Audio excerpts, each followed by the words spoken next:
Hello and welcome to episode 124 of the Blood Brothers podcast. Tonight I am joined in the co-hosting chair by none other than Mr. Jonathan Whitelaw. Hello, thank you very much. Nice to see that you've still got my chair. It's I didn't have to bring it with me this time. No, you're very much part of the furniture now. Thank you.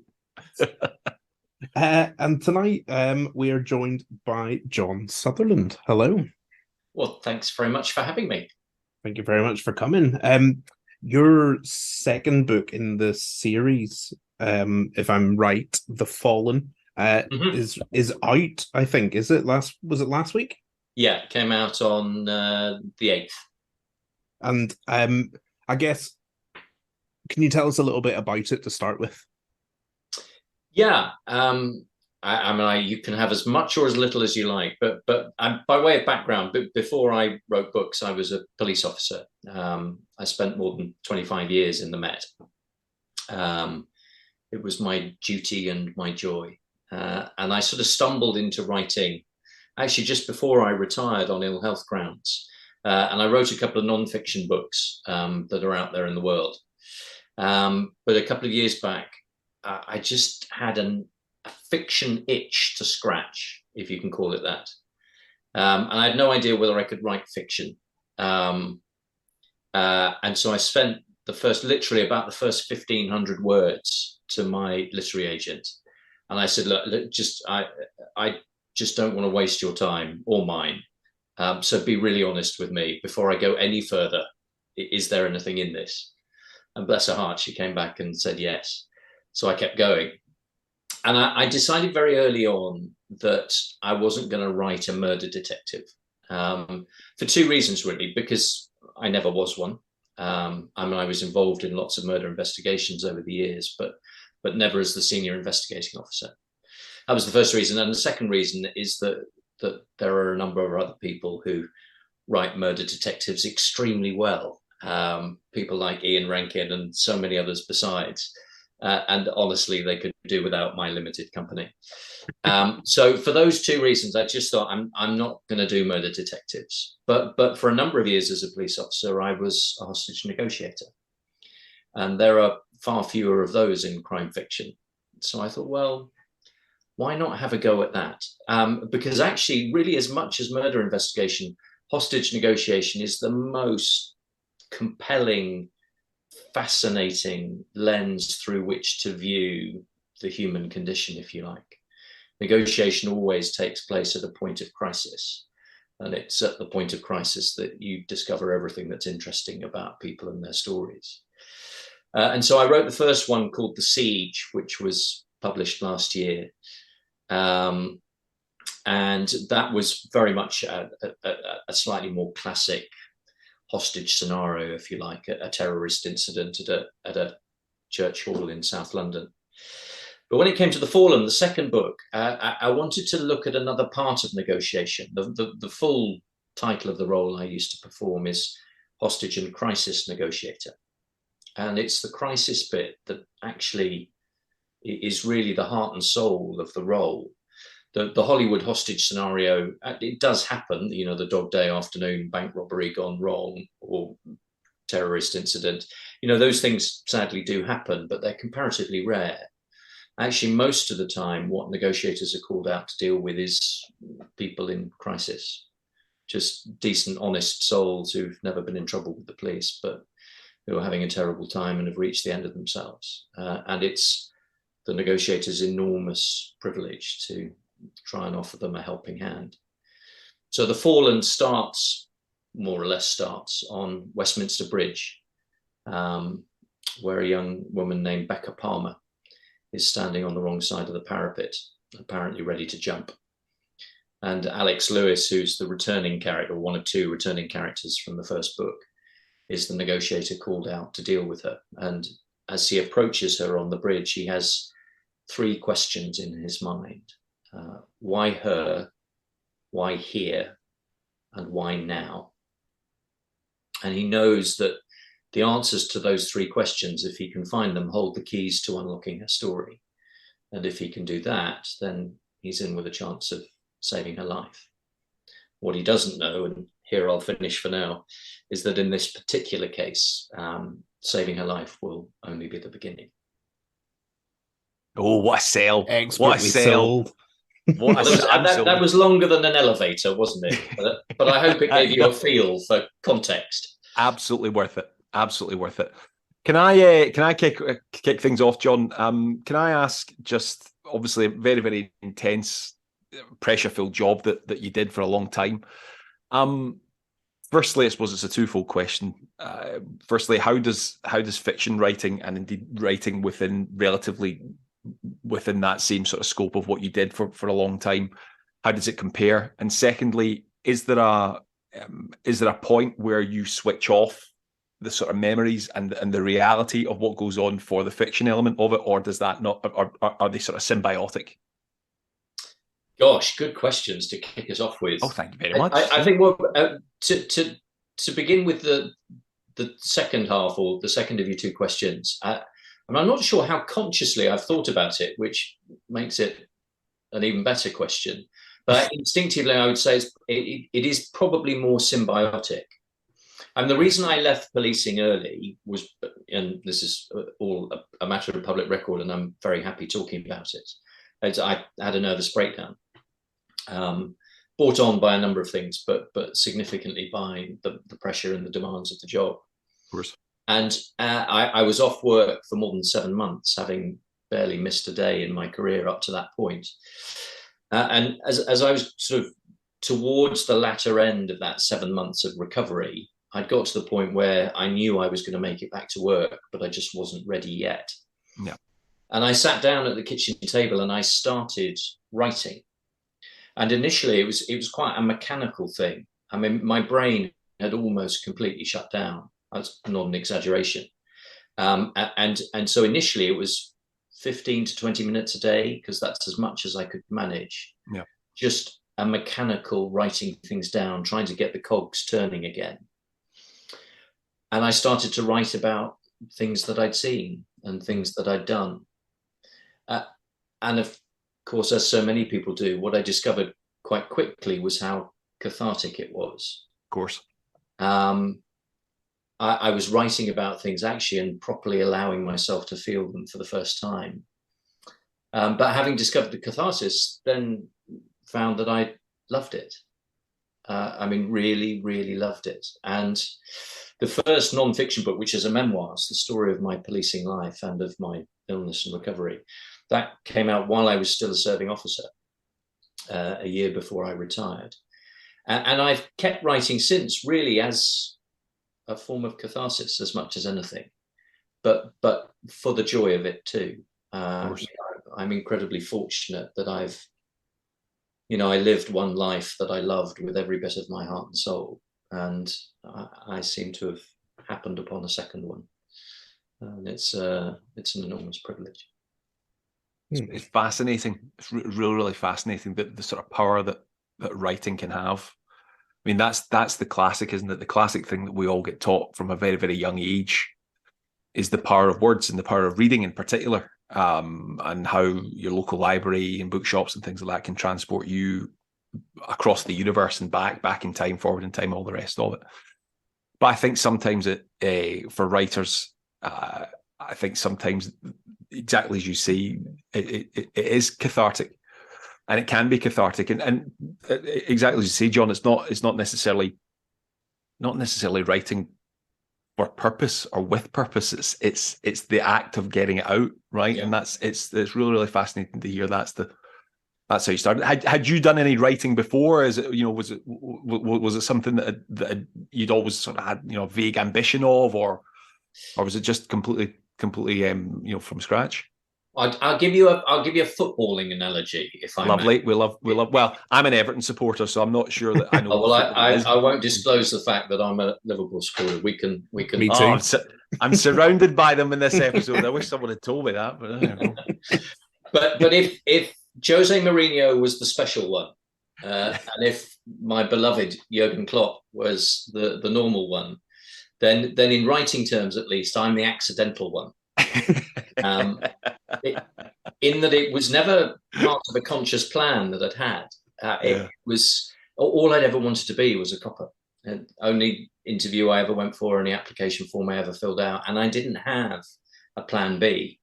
And so I genuinely stumbled into it, and I'd done really, I'd done a bit of sort of journaling over the years, but I'd done nothing really that resembled writing, and so no, I kind of happened upon it, but delightfully so. Here. I mean, all I'd really written prior to that, I suppose I should mention, is sort of parking tickets and arrest notes. That's about it. And once because you've got 2 non-fiction books, is that right? Yeah. So the Blue was the memoir, and then there was a follow-up called Crossing the Line, which was a more sort of less personal and more thematic. It looked at 10 of the big issues facing society, things like drugs and alcohol, domestic violence, knife crime. A chapter on each, sort of viewed through a police officer's eyes, trying to suggest some solutions to things that society's wrestling with and largely failing to deal with. So those were the first 2 books, and then came The Siege and now The Fallen. Yeah. So what your mindset, obviously, like the first non-fiction book was, you talked about the catharsis of it all. Do you approach how you, obviously, like fiction and non-fiction is very different, but do you approach it in a different way? Well, I dare say all of us are familiar with this at various points in our creative lives. I still regularly get imposter syndrome. I'm not sure I'm capable or qualified to give advice or guidance to anyone, so I'm not sure my method is terribly well thought out. I liken the I'll give you another sporting analogy if you are. I liken the switch from non-fiction to fiction as like switching codes in rugby, going from league to union or vice versa. Yeah. There are lots of similarities, oval ball, upright posts, you've got to pass it backwards. But there are lots of differences too. But one of the similarities for me at least, between the two, and that perhaps made the transition slightly more straightforward for me, was that my non-fiction writing style was very narrative. I guess, I struggle even to describe myself as a writer. I wouldn't go anywhere near terms like novelist, but I'd accept the label storyteller. I guess in one way or another, I've always told stories, and so my non-fiction is quite narrative, and that aspect at least was easier to transform or to transfer across into the fiction writing. Do you prefer one over the other at all? Is there something, obviously the way that you described, John, in terms of how you craft your non-fiction is in a narrative style. Is there one that you prefer to do now that you've done both, now that you've sort of sampled both on multiple times? Now that I've made a Horlicks of both. Not at all. Not at all. I think each had its moment in time, and I wouldn't say no never to going back to non-fiction at some point, at some stage, if the right story, the right book came along. One of the things I really love with the fiction writing, though, and this is a kind of a muscle I'm developing as I learn my craft, but you can take a whole lot more liberties when you're writing fiction. And I don't mean in the preposterous sense. I just mean that you don't have to be tied to just the facts, man. You can, of course, you can be much more of a puppet master. You can manipulate things in all sorts of different ways, hopefully to the benefit of the reader. I always think it's that sort of eternal debate that I think we writers always have, is that, particularly if we write fiction, particularly crime fiction, is how much do we rely on that sense of suspended belief on the part of the reader? Yeah. Because, the classic one is the classic one is, and John, you know better than I do, obviously being an ex-police officer. A murder investigation that unfolds in a crime fiction, a piece of crime fiction, will take infinitely longer, I imagine, than some cases that would happen in real life. But there is obviously that sense of disbelief that you have to park at the door. Is that something, again, is that something that you're aware of when when you do sit down to write and you do write that fiction? Because I'm intrigued by this almost dual identity that you've got as a writer, being rooted very much in reality, and now with a wonderful fiction career as well. It's that balancing act, and obviously you touched on it there, having that little bit more sort of creative liberty. There's no nice way of saying it. That's the thing about it. Like it makes my sort of teeth itch when you say creative liberty, because it makes us sound like we're stretching that reality far too much, and that's not the case, obviously. No, is it you talk about the craft? Is that something that you're aware of every time that you do sit down? Yeah, very, very much so. These are all very good questions, by the way. Stop it. You say that to everybody. Stop it. Actually, I don't. But I have said it to you twice now, so it must be true. I get all sorts of brilliant writing advice all the time. I've constantly got my ears pinned back, to learn from people like you two, and frankly anyone else I have the privilege of meeting. But the single best piece of advice I think I've ever had, and the one I keep coming back to, and that I pass on to anyone else who's interested, came again from my literary agent. And she said to me, this was early on when I was still kind of drafting Blue, the first book. She said to me, write the book that only you can write. Yeah. And I just thought, brilliant. Yeah. That's one of the reasons why I ended up with Hostage Negotiation, not Murder Investigation. But a part of the book that I can write, given my professional background, is, if I'm looking to develop some kind of USP, I think part of it is authenticity. And part of the really good feedback I get, feedback that I love from readers is, when they come back to me and say variations of "this feels real," or, you can tell he used to do this. He's speaking from experience. And so for me, it's finding, you talk about a balancing act. It's finding a balance between authenticity and entertainment, I suppose, and finding the sweet spot where those two things coincide. The fundamental requirement for a thriller is that it's got to be thrilling. Yeah. And so finding ways to do that authentically is kind of the mother lode for me. And was there anything like in your actually as a hostage negotiator? You said the word privilege earlier, which I don't know. How do you remember the first time that you had to go and do that? Yeah, absolutely. I mean, there are, as a police officer, there are faces and places you never forget. Mm-hmm. Actually, the first one I was physically called out for was a little bit of a damp squib. It didn't turn into much of anything, and because I was the new kid on the block, I was about 3 rows back anyway. But yes, there are places I've been and people I've seen that I'll carry with me for the rest of my life. But it's both a burden and a privilege. Of course. Yeah. But the role of a negotiator for me is best summed up by one of my former colleagues. There's a character in both fiction books called Pip Williams, Philippa Williams. She's one of the other negotiators and ends up actually as Alex's partner in life as well as in crime. And Philippa Williams is based on the real life Phil Williams, a man who's a good friend of mine, who used to be, he's retired now like me, but used to be head of the hostage unit at Scotland Yard.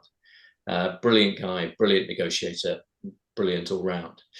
And when Phil was in charge and he was in possession of the call out list, the first call would come to him and then it would be his decision whether he called any of us out. And whenever he rang, his number would come up on your call display. So you knew who it was.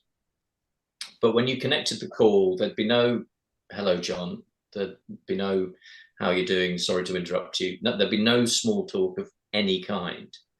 There'd just be a voice at the other end of the line saying, are you ready to save a life?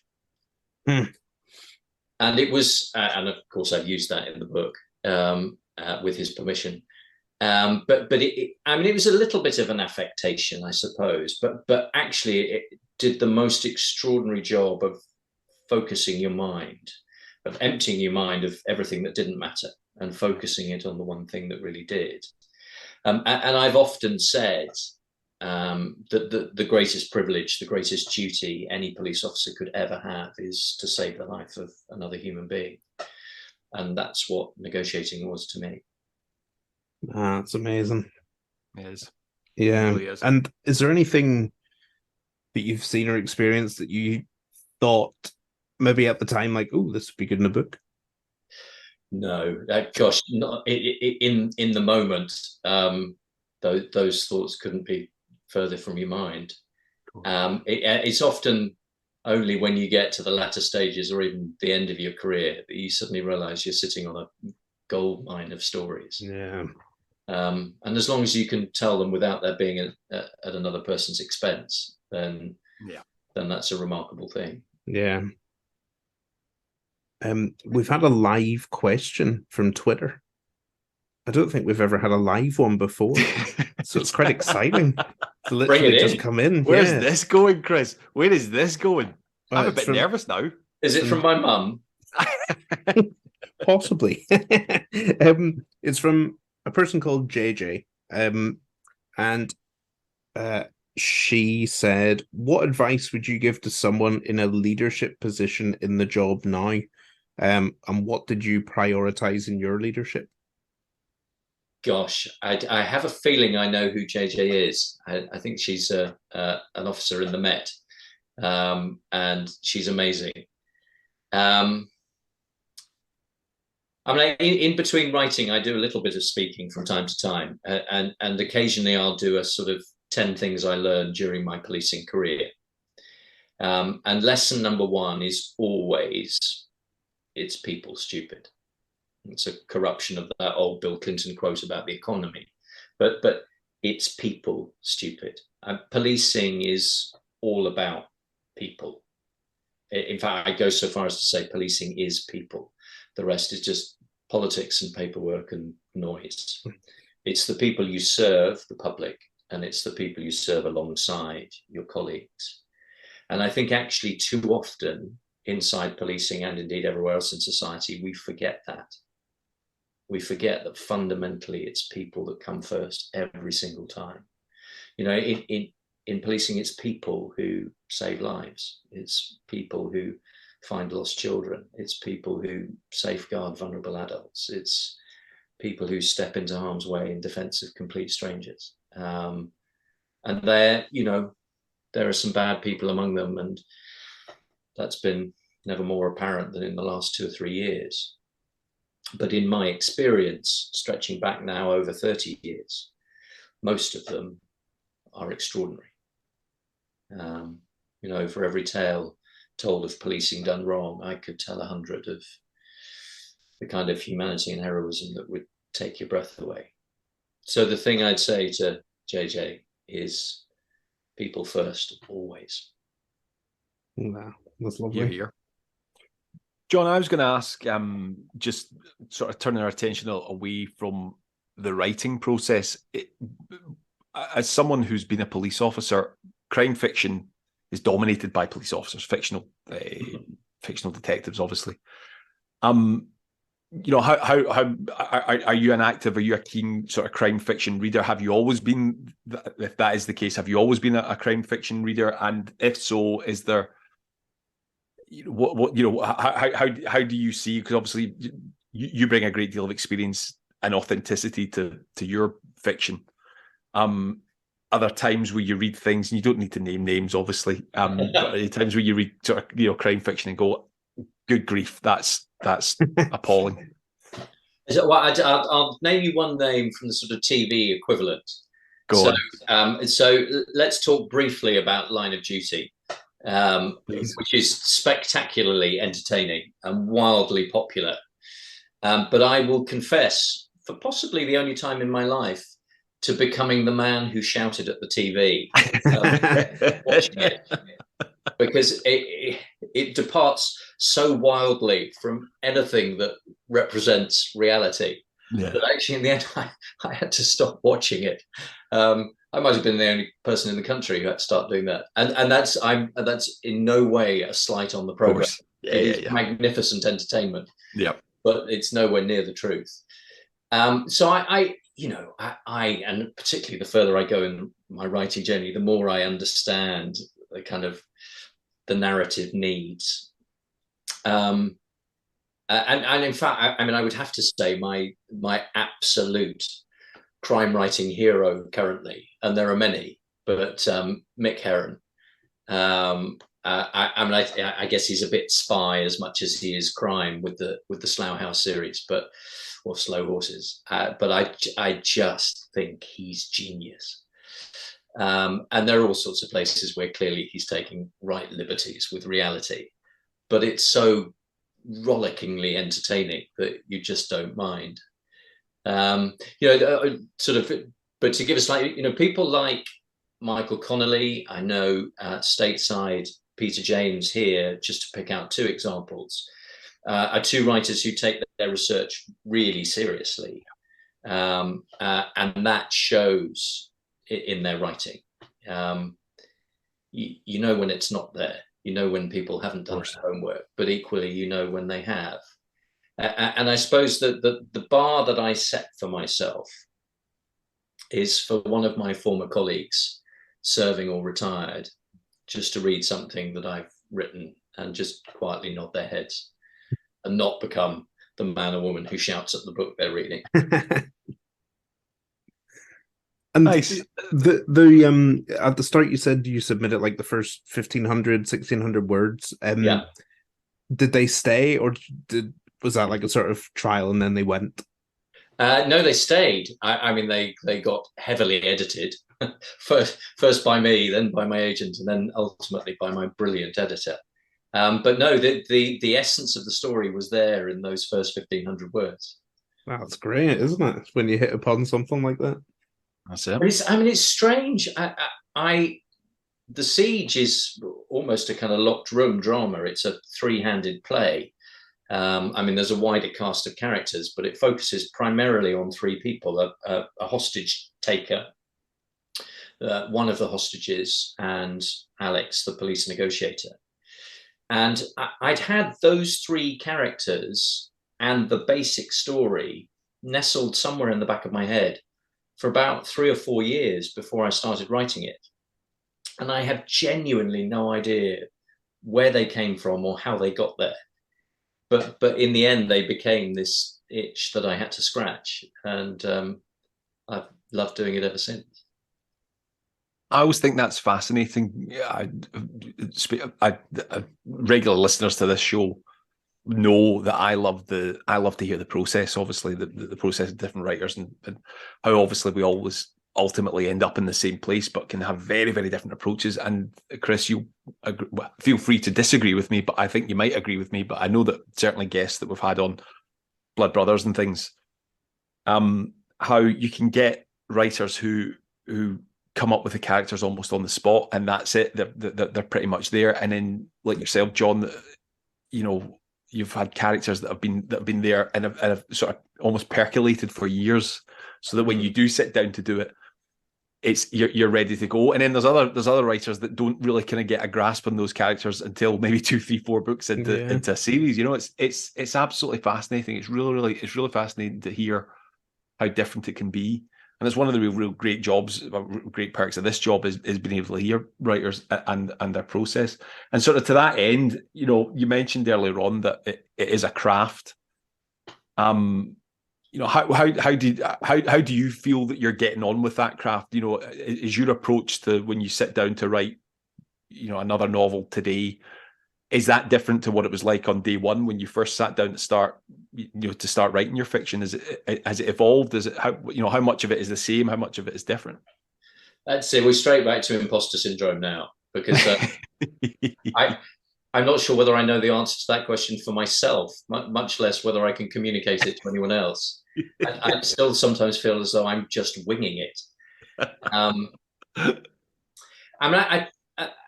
think I start with just the barest outline of the story, a starting point and a rough destination, and a handful, 3 or 4 at most, key characters. And then the only other thing really I've got in advance is what I describe as sort of tentpole moments in the story, the bits of the narrative that kind of hold everything else up. So I've got a beginning, I've got an end, and I've got 4 or 5 key dramatic peaks. But the rest of it, by and large, I haven't got a clue about. Particularly the dialogue in a negotiation. I want it to be utterly authentic, but also entirely fresh. So I only write that as that's as I type it. That's the first time it's happened. And I remember hearing Jeffrey Archer once say, he said, "If I'm not capable of surprising myself, then I'm not capable of surprising my readers." And that's another bit of advice that stuck with me. I like the ability to be kind of working my way through something I think I'm in control of, and then just something comes from nowhere. And as long as it kind of retains that underlying authenticity, then I love those surprises along the way. And back to the distinction between non-fiction and fiction, that's one of the real joys of fiction, is that you can surprise yourself along the way, because you're not bound by historical record. Pesky reality always gets in the way, right? And are you allowed to talk about what you're writing at the moment? Yeah, well, so book 3 is in. Well done. Congratulations. Now, as you will both know, that's not the same as book 3 is finished.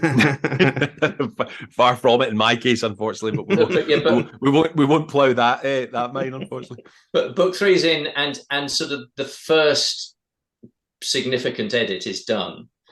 But I'm literally perched on the edge of my chair waiting for Sam, my editor, to come back with her second set of notes. I'm hoping that I've done enough with the first set that the second set will be suitably encouraging. But I've really learned to love the editorial process. The male ego is an immensely fragile thing, or at least it is in my case.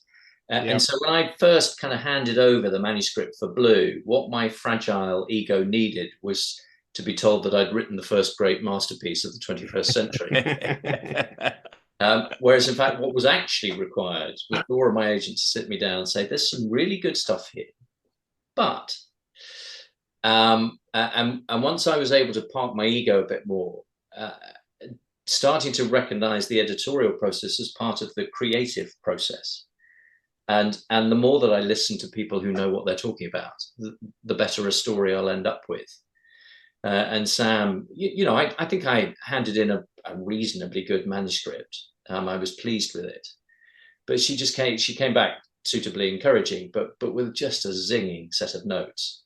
And every single one, I thought, yep, you're right on every point. And if I do this right, it'll be a much better story as a consequence. Yeah, they're proper wizards, aren't they? It's an art form all of its own. Yeah, absolutely, it really, really is, and it's remarkable. It's one thing that I've sort of grown to really, really appreciate the sort of longer I am in this industry. I know that makes me sound like some horrible grizzled University of Life type punter, but it is really the case. These things on the shelves behind us, they take a village. They really, really do take a village, and everybody pulls in the one direction. Oddly, that's one thing that when I'm doing like creative writing workshops and classes and things, it's the first thing I say is that yes, it's got to be written. You've got to sit down and write it. but it's a small part of a very, very big machine. It's a very, very big process, and it involves so many people. And I am yet to come across, and obviously, John, you're the latest in a long line of illustrious people to say this, but I'm yet to come across anyone who does not bow down at the altar of our editors and how wonderful a job they do. And you're right, I couldn't put it any better. It really is an art form that they do. It's always encouraging. And it's just before I miss it, I am so this book I've handed in. I had a spare hour or two last week, and so I thought, well, I'll knock out the acknowledgements because that's just something I can tick off the list. And the opening line in the acknowledgements is, "It takes a village to raise a book." Yeah, absolutely. Yep, it's incredible, absolutely incredible. Please, can I ask about your time as a Premier League commander? Was that the well, yes. Because football fans fascinate me, because most of them are like us, pretty normal people, and then there are people that go out just to cause like havoc. That's very kind of you. I don't think I've ever been called normal. Certainly not been called normal by you, Mr. McDonald. But no, I was talking on record about John and me, really. Yeah, the Liverpool fans in the room. Anyone choosing to support Everton can't be classed as normal. What can you tell us about just what that experience is like? Yeah, I mean, one of the joys of a policing career is that within the bounds of that one career, you can have dozens of different jobs. So as well as being a hostage negotiator and 100 other things besides, I was a football match commander. And over the years, I did games at Fulham, at Chelsea, at QPR, and at Arsenal. And it's something I really enjoyed. It's a different side of policing. And the vast majority of people you come across at football matches are exactly as you say, like us, just people who love their sport, love the theatre and the drama and the narrative. Sport as a metaphor for life and as a substitute for warfare and all of those things. It's, I've always loved my football. And so I really enjoyed doing games and in briefings before matches, my opening line, more or less every time to the officers who were on duty, was to say, we police the minority for the benefit of the majority. Because the overwhelming proportion of people who come to watch football are decent folk. And we just need to keep a lid on the small number who are there for other reasons. And, there were a few of those moments along the way. There were plenty of laughs too. I was once match commander at Craven Cottage for Fulham, Liverpool. And it was deeply unprofessional. But I found myself on the pitch after the final whistle asking Peter Crouch for his shirt. And he flat refused to give it to me. It's just really an outrage. Crouchy. Well, he said, Crouch, he said to me, I said, I've already promised it to someone else. Oh, which I'm sure is old chestnut. That's what he says to all the officers, I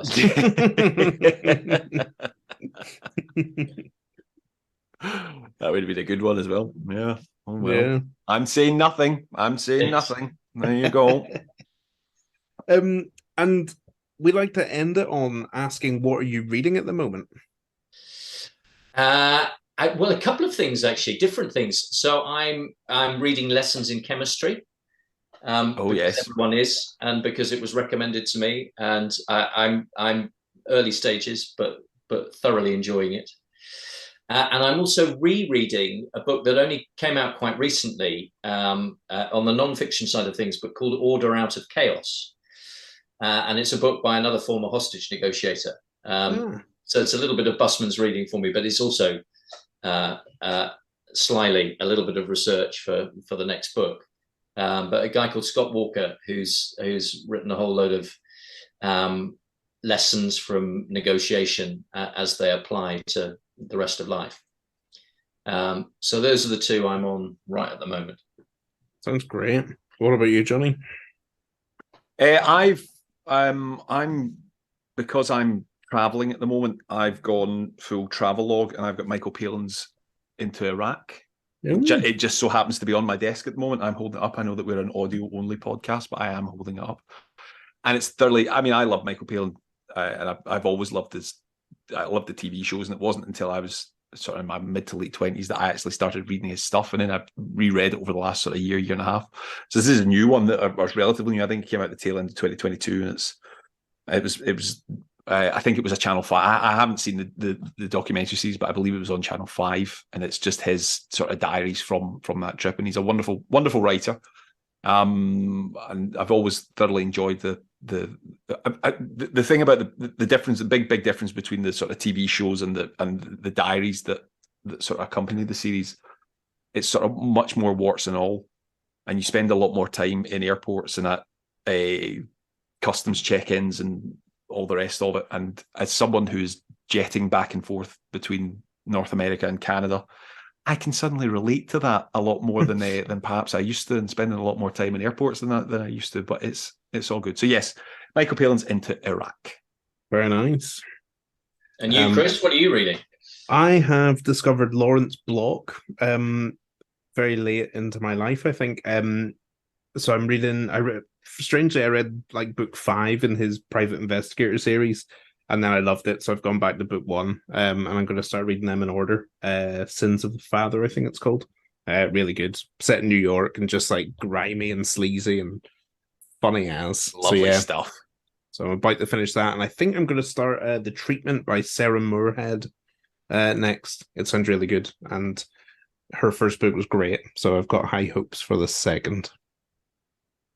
So that is me, and that is us for tonight. John, thank you so much for your time. It's been fascinating and really insightful, and just such a joy to hang out. So thank you for your time.